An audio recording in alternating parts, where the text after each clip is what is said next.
Hi, it's pep talk time, and we are going to do the How to Love Yourself cards. So welcome to my bedroom. I finished up outside. It's 105, it feels like, so I decided just to go ahead and come in instead of doing it out there. So now I'm sitting in my bedroom.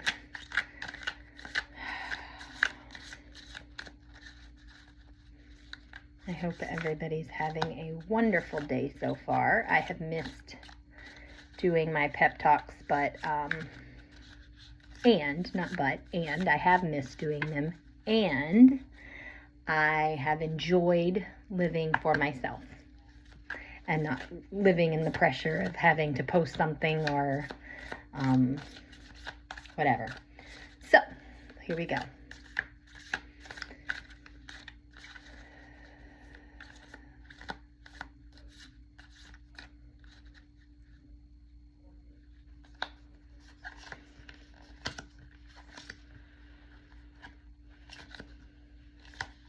All right, here we go. I choose a bright future now. The moment I start to change, the moment I am willing to bring good into my life, the universe responds in kind. The moment I decide to change, that I start changing, not that I think about it, not that I'm hoping to, not that I'm wanting to, not that I'm thinking about it a lot or feeling stressed about it a lot or being pressured or coulda, shoulda, woulda, but the moment, that moment of decision when you would have normally chosen one path and lived based on behavior and old habits, that you consciously decide something else, that literal millisecond, and you do the other thing, that is the moment that your life truly begins to change. And the moment it starts to change, the moment that you're willing to accept that there is better out there and that you deserve it and you're worth the effort to get it, the universe says, absolutely, absolutely. You are worth it and you deserve it. That's what the universe says to you. I look for things to be thankful for. I have a perpetual attitude of gratitude, and I am content to be who and what I am. I have a perpetual attitude of gratitude, and I am content to be who and what I am. I know inwardly what is right for me. I know inwardly what is right for me, and you know inwardly what is right for you. Our spirit, our soul, knows what is right for us at any given moment. I look in the mirror and I say to myself, I deserve all good. I deserve to be prosperous. I deserve joy. I deserve love.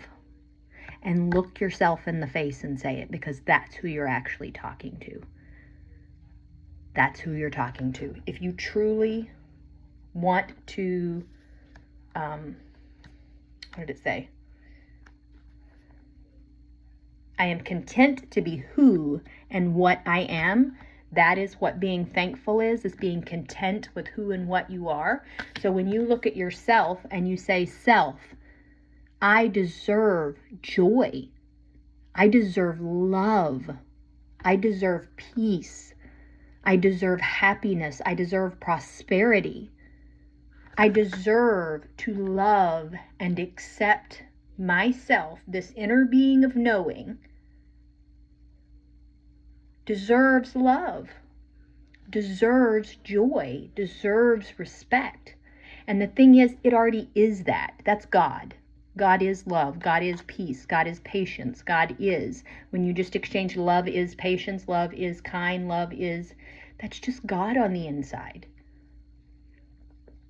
So you already have joy, peace, patience, love, light, prosperity, and goodness. And you are holding fear that blocks out that light. Thinking you don't deserve it, thinking you're unworthy, thinking you are somehow or other unforgivable, broken, not smart enough, whatever.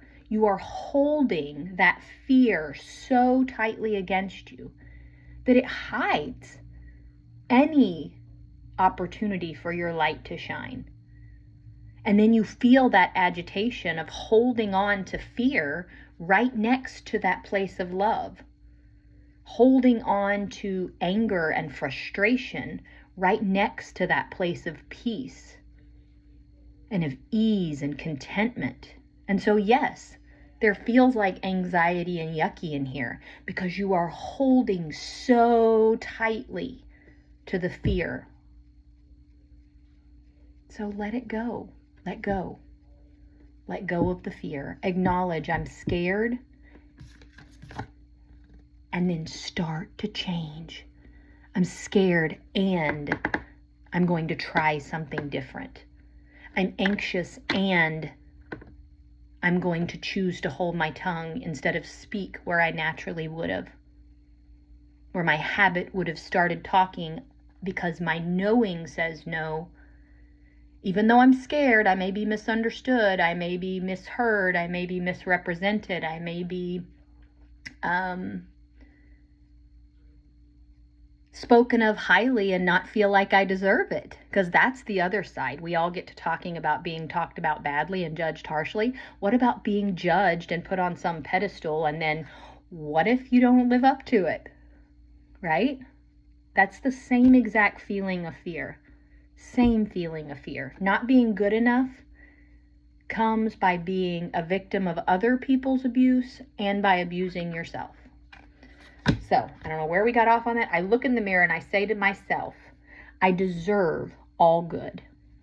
The inside of me is good and I deserve it. The inside of me is prosperous and I deserve that. The inside of me is joy, and I deserve joy. The inside of me is love, and I deserve love. All right. I live and work in comfort and ease and beauty. I live and work in comfort and ease and beauty. This is a choice. This is a choice, and this is a perspective. I have been living in a tent for 15 days with the rain coming in and everything we own being sopping wet. And by the end of the 15 days, some things stinking like serious mold. And I have been in incredibly lavish dwellings. But the thing is, I'm the same in both of them. I'm the same in both of them. And I found joy and peace and ease and beauty in that tent. And I found joy and peace and ease and beauty in that lavish home.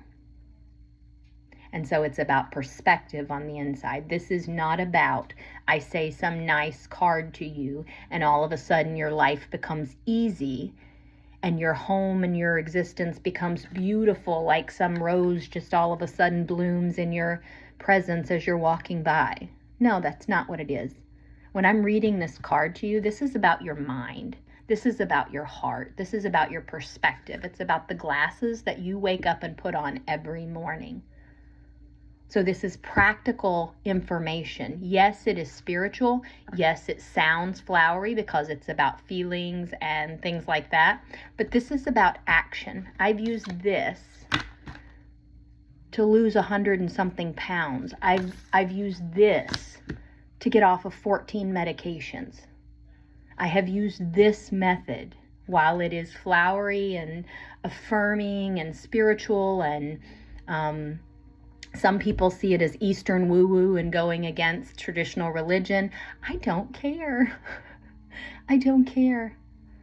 Not even a little bit. God has intuitively shown me how to heal my body using this, seeing this as practical application. So yes, it is about living and working in comfort and beauty and ease and making your environment, whatever that is, the best it can absolutely be. Have a beautiful home That doesn't have to mean expensive. Make your area beautiful. Make it joyous. Make it contain the things that you like. I don't care if you go to the dollar store and you cover some paper in glitter and you put it in a picture frame, because glittery pictures make you feel happy. Seeing glitter makes you feel happy. It does me. Or if you want to go buy a piece of jewelry because it makes you happy. Do the things in your life. And I'm not talking happy for short term. I'm not saying, oh, I want to go eat some French fries and I'm going to spend my rent money on French fries because I want to go. No, that's just selfishness. That's self-centeredness. That's saying my momentary comfort is more important than my life, than my home, than my family, than my support, than my stability. No, I'm not suggesting you do that. So that's why I'm saying do this in the way that makes sense in your life, but do it in the physical world. If there is an area of your home, your life, your job, your career, a relationship that constantly has that rub feeling, you look at an area and you start avoiding it because it just makes you uncomfortable, start there. Bring ease and comfort and beauty there.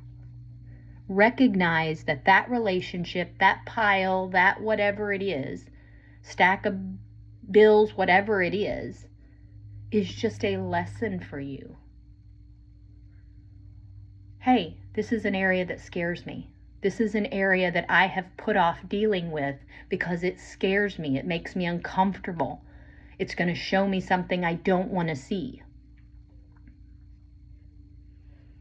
Acknowledge that and then just see it. Acknowledge it. And say the way I deal with stress is by letting it pile up. Well, that's not the greatest thing. So how would I bring ease and beauty and comfort? By actually taking a step forward. So you can see how this becomes practical. Now you're affecting your inner being with the knowledge that I am trying to bring peace and ease and beauty inside so I can experience that as a being. And that requires me to also bring that on a physical level, cleaning up your physical existence. On a mental level, what are the things that you mentally do that bring dis-ease and ugliness and discomfort? Well, think of those things. Let that clear out. And so, I don't know why I felt impassioned to share this today, but I guess I did. I live and work in comfort and ease and beauty. My home, my being, my meat suit, my physical home, the city I live in, the state I live in, the country I live in, the family I've chosen to live with, the friends I've chosen to surround myself. That is all my home. And it is a reflection of me. And I choose to make it a wonderful place to live. Well, the only way out here gets to be a wonderful place is if in here is a wonderful place. Out of the overflow of the heart is where this comes into existence. All right. I am aware that I am pure consciousness and I am one with all of life. I am aware that I am pure consciousness and I am one with all of life. I rejoice in my unlimitedness. I rejoice in my unlimitedness because I am aware that I am pure consciousness and I am one with all of life. So when they talk about pure consciousness, this is kind of a funny concept. I guess maybe the easiest way to explain it would be, have you ever noticed there's the part of you that can be driving home from work and you're completely on autopilot. You're not aware of your physical body. You are turning and driving and doing things that do not have any, they do not require your actual attention or observation. You literally are just a being, a meat suit moving and doing things. We call it muscle memory. That's great. It's just a repeated habit that we've shown our body to do. However, it's breathing, it's thinking, it's doing timing and spacing and all of these things without your help. It doesn't need you. When you're sleeping, when your conscious part that is you is sleeping, your body doesn't need you. It rolls over. It does all kinds of things without your being needing it. That's my bedroom over there. So that's why I keep looking over. And so in that instance, if you're doing something fun with friends and family and you lose track of time and you're literally just living in the flow, as things are coming to you, you're saying them as they're happening, you're enjoying them and living, that is what you are. That is what you are. You are pure, observing consciousness. If you can be aware and stop your breath, then I am not my breath. If I can choose to stop seeing, then I'm not anything I see. I'm not this. Yes, it is housing me, but I, Pepper, is not this. My being is not this. And so you are pure consciousness, observing. And so just be aware of that and live right now in this moment. When the choice comes up, when the behavior comes up that you don't love and you're made aware of it, in that exact moment is when you have power to change. People say, something happened to me and I can't seem to get past it. That's because every time that memory comes up, you choose the same path. Oh, I'm going to feel bad. I'm going to remember and cry. I'm going to get upset. I'm going to be mad. I'm going to be frustrated. I'm going to be overjoyed when I have this memory. And we create and decide that moment, that experience. So yes, grieve. Let your body grieve. Let your heart grieve. Let your mind grieve. Let your soul grieve truly. But you don't have to keep living in misery in order to grieve on the inside. You do not have to keep living in fear to feel sadness for the loss of something. The loss of a friendship, the loss of a job, the loss of finances, the loss of a partner, the loss of expectation, something you expected in the future, or something you thought would last forever and it didn't. You don't have to keep being miserable in order to make that experience valid, in order to make that experience matter. You can understand that I loved hard. I lived hard. I gave it my all. And whatever the result, whether I love the thing and I want to celebrate it forever and nothing will ever be as great as that, that's its own prison. As I will never have it and it's never going to happen. So it's letting go of both. It's letting go of needing the future to be a certain way and needing the past to be a certain way, and just saying what is actually between that is. I don't have the future I wanted. I don't have the past that I wanted. What do I actually have in this moment? And I have a being that is alive, that is curious, that is full of love and joy and peace. I have a being that desires to live. These are just facts. This is not my feeling, but it desires to live or it wouldn't have woke up today.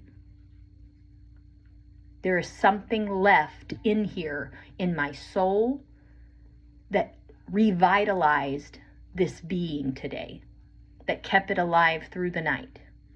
So something in here intends to continue living, regardless of what my future and my past look like.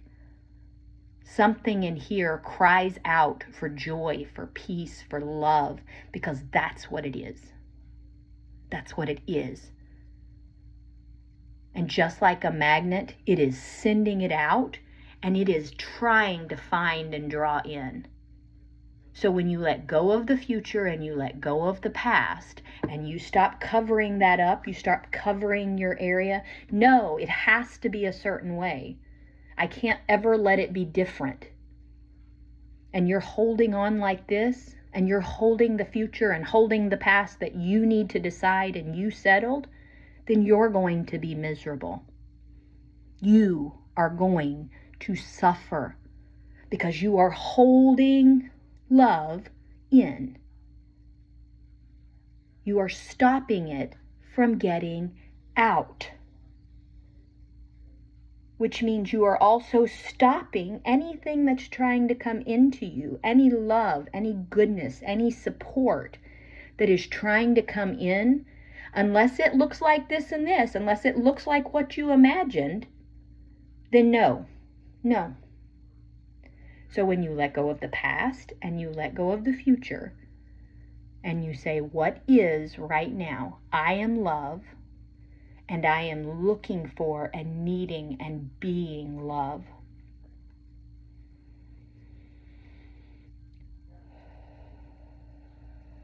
That is what is.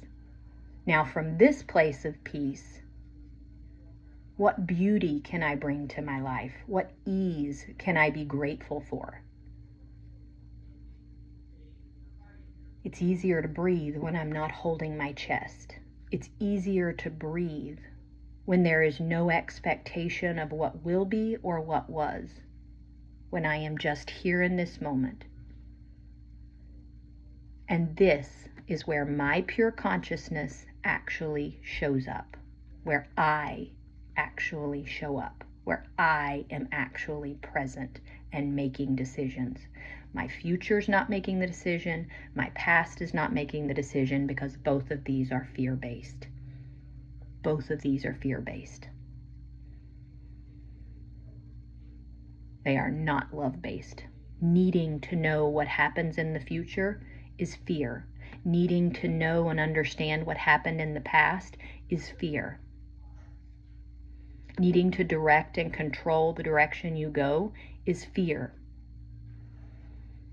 Needing to hide or overcome or beat or be victimized by the past is fear. So the only way to live is love. The only way to find peace and health and healing is love. And it's to say, yes, the past did not go how I wanted it to. I had an expectation and a desire, and it was not met because it was not mine to make. I don't get to set expectations of the future. I don't get to tell existence, love, how to move, how to express itself.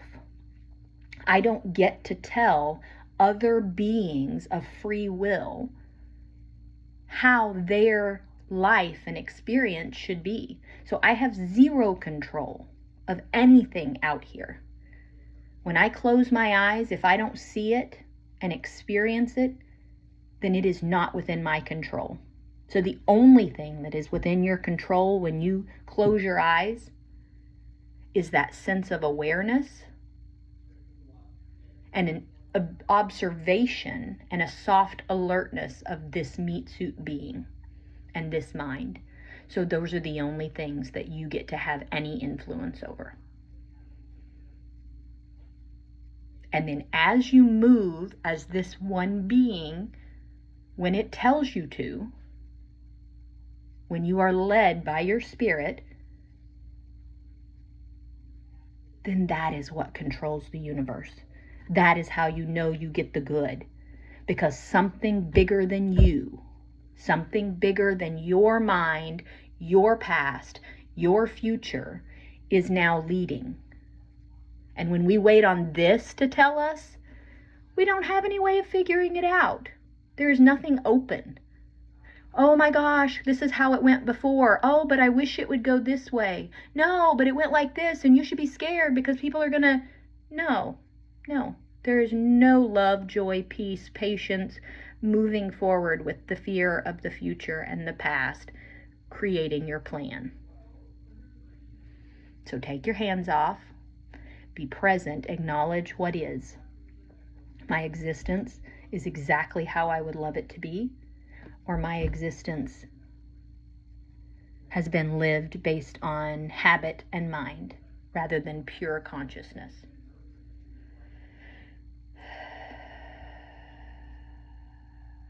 I feel like today was kind of long, but it was important, so we're going to go with it. And I'm actually going to post it, even though it feels weird. I hope it speaks to you guys. Honestly, it's my heart. Yeah. I love you. I hope you have a wonderful, wonderful rest of your day. And that this finds you with an open heart and a loving mind, and it plants a seed of light inside whatever darkness that is causing any dis-ease or discomfort or pain today. In Jesus' name, amen.